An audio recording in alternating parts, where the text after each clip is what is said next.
محترم دوستوں، والدین کے حقوق ایک حدیث میں رسول نے فرمایا کہ انسان جب رحمت شفقت پیار کی نگاہ سے اپنے والدین کو دیکھتا ہے اللہ اسے ایک مقبول حقیقت ثواب عطا کرتا ہے۔ آج کا حدیث کا 11-12 لاکھ کا ہے نا، 11-12 لاکھ لگا کر کوئی نہیں کہہ سکتا میرا حج قبول ہوا ہے کہ نہیں، لیکن آمینہ کا راز 1400 سال پہلے اعلان کر دیا، تو 11-12 کو چھوڑ روزانہ اور پیار بڑے لہجے میں اپنے والدین کی طرف نگاہ ڈال، رب کائنات اس کے بدلے میں ایک مقبول ہے تقوا۔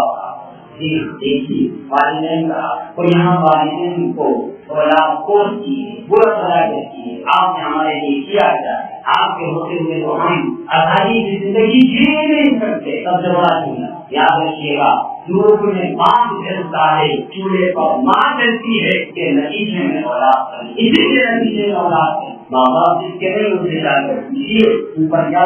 جس نے جو یقینی دیکھی سے پوچھیے یقینی کا دور کیسا ہوتا ہے، جس نے ماں کی شفقت بچپن میں نہیں دیکھی جا کر پوچھیے اس سے ماں کی ممتا کے لیے آپ کی کتنا برستا ہے، پھر پتا چلے گا کہ جو والدین کی بڑی نعمت، جو والدین کے حقوق کی انسان کے ساتھ شیرنداز